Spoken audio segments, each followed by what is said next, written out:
കഴിഞ്ഞ ദിവസം നടന്ന ധനാഭ്യർത്ഥന ചർച്ചയിൽ വണ്ടൂർ എംഎൽഎ AP അനിൽകുമാർ ധനവകുപ്പിലെ കെടുകാര്യസ്ഥതയെപ്പറ്റി കൃത്യമായി തന്നെ പറയുന്നുണ്ട്. ധനമന്ത്രി ബാലഗോപാലിന്റെ മുഖത്ത് നോക്കി നിങ്ങൾ സമ്പൂർണ്ണ പരാജയമാണെന്ന് അനിൽകുമാർ പറയുന്നുണ്ട്. മാത്രമല്ല, കമ്മ്യൂണിസ്റ്റ് പാർട്ടി നടത്തിയ ജാതീയത പോലും എടുത്തു പറഞ്ഞുകൊണ്ടാണ് അനിൽകുമാർ സഭയിൽ കാര്യങ്ങൾ അവതരിപ്പിച്ചത്. അദ്ദേഹത്തിന്റെ ആ പ്രസംഗത്തിലേക്ക് ഞാൻ ഈ ധനാഭ്യർത്ഥനകളെ എതിർക്കുകയാണ് സർ. ബഹുമാനായ ശ്രീ AC മൊയ്തീൻ അവസാനം പറഞ്ഞു വെച്ചത് ധനകാര്യ വകുപ്പുമായി ബന്ധപ്പെട്ട കാര്യങ്ങൾ ഞങ്ങൾ നിറം പിടിപ്പിച്ച കാര്യങ്ങൾ പറഞ്ഞുകൊണ്ടിരിക്കുകയാണ് സർ. അതുകൊണ്ട് തന്നെ ഞങ്ങൾ പലവട്ടം പല ആവർത്തി സാമ്പത്തിക മാനേജ്മെന്റുമായി ബന്ധപ്പെട്ട കാര്യം ഈ സഭയിൽ പറഞ്ഞതാണ്. എത്ര പറഞ്ഞാലും നിങ്ങൾക്ക് മനസ്സിലാവില്ല. പല കാര്യം പറഞ്ഞിട്ടും മനസ്സിലാകാത്ത കാര്യങ്ങളൊക്കെ ഇപ്പോൾ നിങ്ങളുടെ ജില്ലാ കമ്മിറ്റിയിൽ ചോദ്യം ചെയ്തു വരുന്നുണ്ട്. നിയമസഭയിൽ എന്താണോ പറഞ്ഞത് അതെടുത്താണ് അവിടെ നിങ്ങളുടെ ജില്ലാ കമ്മിറ്റി അംഗങ്ങളും ജില്ലാ സെക്രട്ടേറിയറ്റ് അംഗങ്ങളും ഒക്കെ ചോദിച്ചുകൊണ്ടിരിക്കുന്നത്. സർ, എനിക്ക് ബഹുമാന്യനായ ധനമന്ത്രി ഉത്തരം പറയുമ്പോൾ പല ആവർത്തിച്ച് പറഞ്ഞുകൊണ്ട് വിശദാംശങ്ങളിലേക്ക് പോകുന്നില്ല. 57,000 കോടി രൂപ കടമെടുത്തതിനെ കുറിച്ച് തെരഞ്ഞെടുപ്പ് കഴിഞ്ഞിട്ടും തെരഞ്ഞെടുപ്പ് പരാജയത്തിൽ അതുമായി കർഷകർക്ക് പെൻഷൻ കൊടുക്കാത്തത്, സാമൂഹ്യക്ഷേമ പെൻഷൻ കൊടുക്കാത്തത് ഒക്കെ കേന്ദ്ര ഗവൺമെന്റ് തരാത്തതുകൊണ്ടാണ് 57,000 കോടിയുടെ ഒരു നരേറ്റീവാണ് നിങ്ങൾ ഉണ്ടാക്കിയിട്ടുള്ളത്. എൻ്റെ പ്രധാനപ്പെട്ട ഒരു ചോദ്യം ധനമന്ത്രി മറുപടി പറയുമ്പോൾ, നിങ്ങൾ കേന്ദ്ര ഗവൺമെന്റിന്റെ സംസ്ഥാനത്തിന് അനുവദിക്കുന്ന വായ്പാ പരിധിയുമായി ബന്ധപ്പെട്ട കാര്യങ്ങളിൽ ഒരു കേസ് ഫയൽ ചെയ്തിരിക്കുകയാണെന്ന് സുപ്രീം കോടതി ഫുൾ ബെഞ്ചിന്റെ കീഴിലോ മറ്റോ ആണ് ഇരിക്കുന്നതെന്നാണ് എനിക്ക് തോന്നുന്നത്. ഭരണഘടനാ ബെഞ്ചിന്റെ കീഴിലാണ് ഇരിക്കുന്നത്. സർ, ഈ 57,000 കോടി നിങ്ങളുടെ സംസ്ഥാന സെക്രട്ടറി ഗോവിന്ദൻ മാസ്റ്റർ ഇപ്പോഴും പറഞ്ഞുകൊണ്ടിരിക്കുന്ന ഈ 57,000 കോടി കേന്ദ്രത്തിൽ നിന്ന് കിട്ടാനുണ്ട് എന്നുള്ള കാര്യം ഈ കേസുമായി ബന്ധപ്പെട്ട ഏതെങ്കിലും ഒരു അഫിഡവിറ്റിൽ നിങ്ങൾ സുപ്രീം കോടതിയിൽ പറഞ്ഞിട്ടുണ്ടോ ഇല്ലയോ?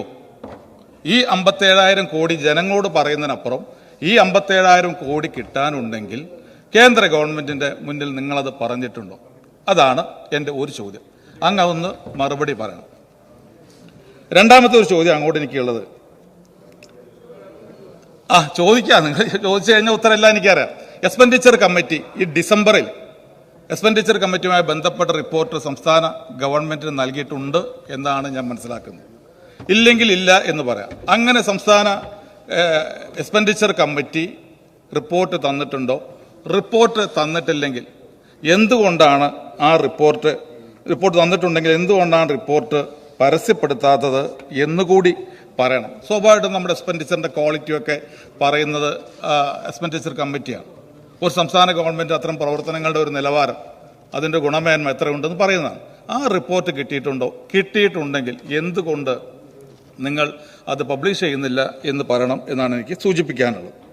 പിന്നെ മറ്റൊരു കാര്യം സൂചിപ്പിക്കാനുള്ളത്, നികുതിയുമായി ബന്ധപ്പെട്ട കാര്യം ഞാൻ സമയപരിമിതി കൊണ്ട് പറയുന്നില്ല. എത്ര പറഞ്ഞാലും നിങ്ങൾക്ക് വ്യത്യസ്ത അഭിപ്രായമാണ്. സർ, തോമസ് ഐസക്ക് വളരെ വാചാലമായി പറഞ്ഞിരുന്ന ആംനസ്റ്റി സ്കീം ഏതാണ്ട് 6 വർഷം നടപ്പാക്കി. 6 വർഷം നടപ്പാക്കി പിന്നീട് നിർത്തിവെച്ചു. സർ, എന്താ അത് വിജയമായിരുന്നു പരാജയമായിരുന്നു? പരാജയമായിരുന്നുകൊണ്ടാണല്ലോ അങ്ങ് നിർത്തിവെച്ചു. പിന്നീട് അത് വീണ്ടും പുനഃസ്ഥാപിച്ചു. യഥാർത്ഥത്തിൽ നികുതി പിരിച്ചെടുക്കുന്ന കാര്യത്തിൽ തോമസ് ഐസക്കും അങ്ങും ഒരു സമ്പൂർണ്ണ പരാജയമാണ് എന്നുള്ള കാര്യത്തിൽ എന്ത് സംശയമാണ് സർ ഉള്ളത്? അപ്പൊ അതുകൊണ്ട് സർ, എന്തുകൊണ്ടാണ് എന്തുമാത്രം പിരിച്ചെടുത്തു, എന്തുമാത്രം കിട്ടാനുണ്ട്, അത്തരം കാര്യങ്ങൾ നിങ്ങൾക്ക് നടപടി എടുക്കാൻ കഴിയുന്നില്ല. എന്തുകൊണ്ടാണ് കഴിയാത്തത്? ഇവിടെ സൂചിപ്പിച്ചല്ലോ, ഇവിടെ ശ്രീ വിൻസെന്റ് സൂചിപ്പിച്ചു, കേരളീയം നടന്നു, നവകേരള സദസ് നടന്നു, നിങ്ങളുടെ ഉദ്യോഗസ്ഥന്മാർ നാട് മുഴുവൻ പിരിപ്പിച്ചു, പണം കണ്ടെത്തി, പണക്കാരിൽ നിന്ന്, വ്യവസായികളിൽ നിന്ന്. സർ, ഞാനും ചോദിക്കട്ടെ സർ, സുപ്രീം കോടതിയുടെ വിധിയില്ലേ നമ്മൾ രാഷ്ട്രീയ പാർട്ടികൾ വാങ്ങുന്ന പണത്തിന് പോലും കണക്ക് വേണ്ടേ? രാഷ്ട്രീയ പാർട്ടികൾ വാങ്ങുന്ന പണം അത് എത്ര ഉണ്ട് എന്നുള്ളത് നേരിട്ട് എത്ര വാങ്ങാം, ചെക്കായിട്ട് എത്ര വാങ്ങാം, അതിൽ കൂടുതൽ വാങ്ങുന്നത് എങ്ങനെ ആയിരിക്കണമെന്നൊക്കെ കണക്കില്ലേ?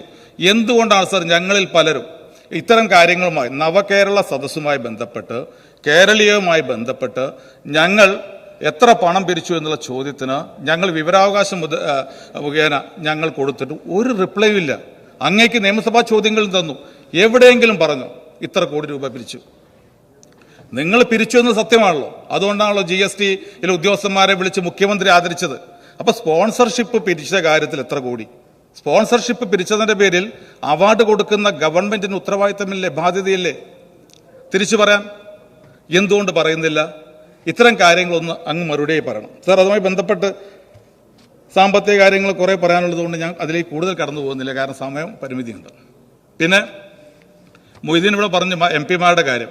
എം പിമാർ എന്ത് 5 വർഷം ചെയ്തു എന്നുള്ളത് കേരളത്തിലെ ജനങ്ങൾക്ക് ബോധ്യമുള്ളത് കൊണ്ടാണ് ഞങ്ങളുടെ എം പിമാർ വീണ്ടും ജയിച്ച് അവിടെ പാർലമെന്റിൽ എത്തിയിട്ടുള്ളത്. നിങ്ങൾക്ക് ആകെ ആലപ്പുഴയിലൊരു കനലുണ്ടായിരുന്നു, ആ കനലും കെട്ടു. പിന്നെ നിങ്ങൾക്ക് രാധാകൃഷ്ണന് നിങ്ങൾക്ക് കിട്ടിയത് നിങ്ങളുടെ പാർട്ടിയുടെ കനലല്ല, രാധാകൃഷ്ണന് കിട്ടിയ അദ്ദേഹത്തിലുണ്ടായിരുന്ന കനൽ അദ്ദേഹം സ്വയം ഊതി വീർപ്പിച്ച് ലഭിച്ച അദ്ദേഹത്തിന് വ്യക്തിപരമായി കിട്ടിയ വോട്ടാണ്. അവർ നേരിയ ഭൂരിപക്ഷം ജയിച്ചു. അതുകൊണ്ട് ഒരാളുണ്ട് എന്ന് നിങ്ങൾക്ക് പറയാൻ കഴിയും. അതുകൊണ്ട് ഞങ്ങളുടെ എം പിമാരൊക്കെ നന്നായിട്ട് ചെയ്തിട്ടുണ്ട്. സർ, പിന്നെ ഒരു കാര്യം, കഴിഞ്ഞ 3 വർഷം മുമ്പാണ് ശ്രീ രാധാകൃഷ്ണൻ മന്ത്രിയായത്. അന്ന് മന്ത്രിയായപ്പോൾ പ്രധാനമായും പറഞ്ഞത് ഒരു ദളിത് വിഭാഗത്തിൽപ്പെട്ട ഒരാൾക്ക് ദേവസ്വം വകുപ്പ് കൊടുത്തു എന്ന് നിങ്ങളൊക്കെ അഭിമാനം കൊണ്ടവരാണ്. ഏത് ഇന്ത്യ രാജ്യത്ത് ഏറ്റവും കൂടുതൽ ജാതീയത നിലനിൽക്കുന്ന ഉത്തർപ്രദേശിൽ മുഖ്യമന്ത്രിയായിട്ട് ദളിത് വനിത വരുന്ന കാലഘട്ടം എത്രയോ മുമ്പ് കഴിഞ്ഞു. പക്ഷെ കേരളത്തിൽ നിങ്ങൾ പറഞ്ഞു, ഇടതുപക്ഷം ഭരിക്കുന്ന കേരളത്തിൽ പറഞ്ഞു, ദേവസ്വം വകുപ്പ് ഞങ്ങളിതാ ഒരു ദളിത് വിഭാഗത്തിൽപ്പെട്ട ആൾക്ക് കൊടുത്തു. യഥാർത്ഥത്തിൽ അത് കൊടുത്താൽ മതിയായിരുന്നു. 96-ൽ പിണറായി വിജയനോടൊപ്പം മന്ത്രിസഭയിലിരുന്ന ആളാണ്. ഞങ്ങളൊക്കെ പ്രതീക്ഷിച്ച് 5 വർഷം അദ്ദേഹം കൈകാര്യം ചെയ്ത വകുപ്പുകൾക്ക് പുറമെ മറ്റു വകുപ്പുകളും കൊടുക്കുമെന്നാണ്. എന്താ കൊടുത്തു സർ? ഇപ്പോൾ ശ്രീ കേളു മന്ത്രിയായതിനെ ഞാൻ സ്വാഗതം ചെയ്യുകയാണ്. തീർച്ചയായിട്ടും അദ്ദേഹത്തിന് നന്നായിട്ട് പ്രവർത്തിക്കാൻ കഴിയും. കാരണം 2 തവണ പഞ്ചായത്ത് മെമ്പർ, പഞ്ചായത്ത് പ്രസിഡന്റൊക്കെ ഇരുന്ന ആളാണ്.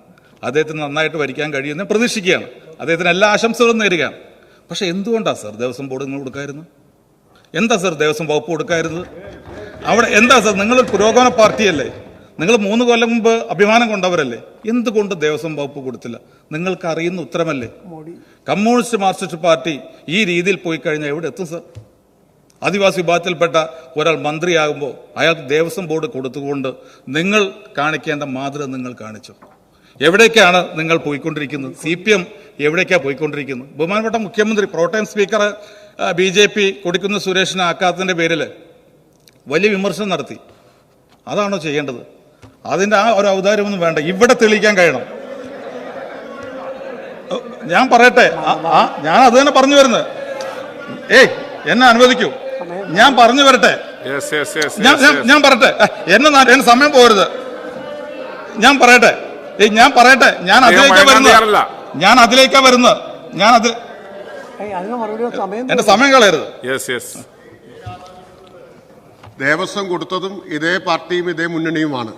അദ്ദേഹമായിരുന്നല്ലോ ദേവസ്വം വകുപ്പിന്റെ മന്ത്രി. കാര്യമല്ലേ ഇത്? ദേവസ്വം വകുപ്പ് കൊടുത്തു എന്ന് പറയുന്നത് അതെ നിങ്ങളെക്കാൾ സീനിയർ അല്ലേ? അതേ നിങ്ങളെക്കാളൊക്കെ എത്ര സീനിയറായിട്ട് അതേ നിയമസഭാ സ്പീക്കറായിട്ട് 5 വർഷം വരുന്നു, കേരളത്തിന്റെ മന്ത്രിയായിട്ട് 5 വർഷം വരുന്നു, പിണറായി വിജയനോടൊപ്പം 5 വർഷം മന്ത്രിസഭയിൽ ഇരുന്ന ആൾക്ക് ദേവസ്വം കൊടുത്തു എന്ന് പറഞ്ഞ് MP രാജേഷ് അഭിമാനിക്കുക. അങ്ങേക്കാളൊക്കെ എത്ര സീനിയറായിട്ടുള്ള മന്ത്രിയാ, അദ്ദേഹത്തിന് അത് കൊടുത്തതാണോ ഇത്രയും വലിയ കാര്യം? സർ, ഞാൻ പറഞ്ഞു വന്നത് നരേന്ദ്രമോദി തെറ്റായ കാര്യം ചെയ്തു എന്ന് വിമർശിക്കുന്ന മുഖ്യമന്ത്രി ഇവിടെ ചെയ്യുന്ന കാര്യത്തെക്കുറിച്ച് അദ്ദേഹം ഒന്ന് ആലോചിക്കണം. അതാ ഞാൻ പറഞ്ഞു വരുന്നത്. രണ്ടും ഒരേ മനസ്സാണ് എന്നാണ് ഞാൻ പറഞ്ഞത്, അതിനപ്പുറത്തല്ല. സ്വാഭാവികമായും ഈ ഗവൺമെന്റ് എന്നും ദളിത് വിരുദ്ധ സമീപനം സ്വീകരിച്ചിട്ടുള്ള ഗവൺമെന്റാണ്.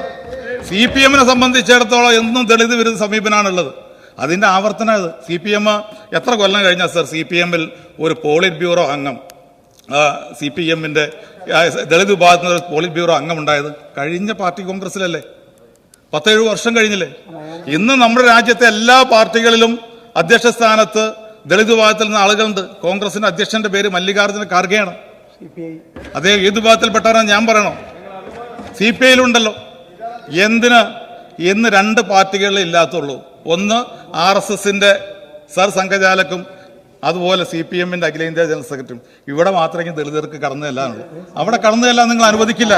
കാരണം ദളിത് വിരുദ്ധ സമീപനമാണ് നിങ്ങൾക്കുള്ളത് എല്ലാ കാര്യങ്ങളും. അതുകൊണ്ടാണ് സർ, ഇതുകൂടി പറയട്ടെ, കേരളത്തില് 57 മുതൽ ചാത്തൻ മാസ്റ്റർ മുതൽ കഴിഞ്ഞ ഗവൺമെന്റ് വരെ ദളിത് വിഭാഗത്തിൽപ്പെട്ട മന്ത്രിമാർ സഭയിലുണ്ടായിരുന്നു. പക്ഷെ ആദ്യമായിട്ടാണ് ദളിത് എന്ന് പറയും, എന്ന് പറയും, മറ്റ് ആദിവാസി പറയും. അപ്പോൾ ഈ ആദ്യമായിട്ടാണ് 10% ജനസംഖ്യയുള്ള ദളിത് വിഭാഗത്തിൽ, അത് SC വിഭാഗത്തിൽപ്പെട്ട ഒരാൾ ഒരു മന്ത്രിസഭയിൽ അംഗമല്ലാതിരിക്കുന്നത് കേരളത്തിന്റെ ചരിത്രത്തിൽ ആദ്യമായിട്ടാണ്. ഞങ്ങൾ ഗവൺമെന്റ് വന്നപ്പോഴും ആദിവാസി വിഭാഗത്തിൽ ഞങ്ങൾ മന്ത്രിയെ വെച്ചിരുന്നു. ശ്രീമതി ജയലക്ഷ്മി ആദിവാസി വിഭാഗത്തിൽ നിന്ന് മാനന്തവാടിയിൽ നിന്നുള്ള മന്ത്രിയായിരുന്നു. അപ്പോൾ കേളുവിനെ മന്ത്രിയാക്കുന്നപ്പോൾ തന്നെ നിങ്ങൾക്ക് എന്തേ ഒരു SC വിഭാഗത്തിൽപ്പെട്ട ഒരാളെ നിങ്ങൾക്ക് പരിഗണിക്കാൻ കഴിയുന്നില്ല? അവിടെയൊക്കെ നിങ്ങളുടെ CPM-ന്റെ അടിസ്ഥാനപരമായിട്ടുള്ള ജാതി സമീപനം, സവർണ മേധാവിത്വത്തിന്റെ പിടിയിലാണ് അന്നും എന്നും. നിങ്ങൾ മഹാനായ അംബേദ്കർ പറഞ്ഞിട്ടുണ്ട്, അന്ന് CPM നേതാക്കളെ, കമ്മ്യൂണിസ്റ്റ് പാർട്ടി അന്ന് CPM ആയിട്ടില്ല, അവിഭക്ത പാർട്ടിയാണ്. പറഞ്ഞ അറിയാലോ രാജേഷിന്, ബ്രാഹ്മണിക്കൽ ബോയ്സ് എന്നാണ് അന്നത്തെ കമ്മ്യൂണിസ്റ്റുകാരെ മഹാനായ അംബേദ്കർ വിളിച്ചത്. അതുകൊണ്ട് ഞാൻ പറയട്ടെ, നിങ്ങളുടെ ആ ഒരു സമീപനം ഇപ്പോഴും അത് തുടരുന്നുകൊണ്ടാണ് ഈ ദളിത് വിരുദ്ധ സമീപനം നിങ്ങൾ എടുത്തുകൊണ്ടിരിക്കുന്നത്. ഫ്യൂഡലിസ്റ്റ് മൈൻഡാണ് നിങ്ങൾക്കുള്ളത്, ജന്മിത്വത്തിന്റെ മനസ്സാണ് നിങ്ങൾക്കുള്ളത്. ഞാൻ അവസാനിപ്പിക്കുകയാണ് സർ. തോപ്പിൽ ബാസിയുടെ വിഖ്യാതമായ ഏറ്റവും കൂടുതൽ സ്റ്റേജ് ചെയ്ത നാടകമാണ് നിങ്ങൾ എന്നെ കമ്മ്യൂണിസ്റ്റാക്കി. 1952 ഏതാണ്ട് 6000-ഓളം സ്റ്റേജുകൾ. അതാണ് 57 കമ്മ്യൂണിസ്റ്റ് പാർട്ടി അധികാരത്തിൽ വരുന്നതിന് ഏറ്റവും വലിയ കാരണമായ ഒന്ന് എന്ന് പറയുന്നു. സർ, ആ നാടകത്തിൽ അതിൻ്റെ യവനിക വീഴുന്നതിന് മുമ്പുള്ള ഏറ്റവും പ്രധാനമായിട്ട് ഒരു പ്രകടനം നടക്കുകയാണ് കമ്മ്യൂണിസ്റ്റ് പാർട്ടിയുടെ. ആ പ്രകടനത്തിലേക്കാണ് ഫ്യൂഡലിസ്റ്റായ, ജന്മിയായ, നാടുവാഴിയായ പരമപ്പിള്ള കടന്നു വരുന്നത്. അദ്ദേഹമാണ് പിന്നീട് കമ്മ്യൂണിസ്റ്റാവുന്നത്. ആ പ്രകടനത്തിൽ അദ്ദേഹം നയിക്കുമ്പോൾ അദ്ദേഹത്തിന് കൊടിയില്ല പിടിക്കാൻ. കൊടി പിടിച്ചത് ദളിത് യുവതിയായ മുൻനിരയിൽ നടന്നിരുന്ന മാലയുടെ കൈകളിൽ നിന്ന് കൊടി വാങ്ങിയിട്ടാണ് നിങ്ങൾ നാടുവാഴിയായ പരമപ്പിള്ളയുടെ കൈകളിലേക്ക് കൊടുത്തത്. സർ, ആ കൊടി അവിടെ തന്നെ നിൽക്കുകയാണ്. ഈ പാവം പട്ടികജാതിക്കാരന് അത് തിരിച്ചു കിട്ടിയിട്ടില്ല. ആ പരമപ്പിള്ളയുടെ മനസ്സുള്ള ആളുകളാണ് ഇന്നും കേരളം ഭരിക്കുന്നത്. അതുകൊണ്ടാണ് ഈ ദളിത് വിരുദ്ധ സമീപനം എന്ന് സൂചിപ്പിച്ചുകൊണ്ട് ഒരിക്കൽ കൂടി ഞാൻ ഈ ബില്ലിനെ എതിർക്കുകയാണ്.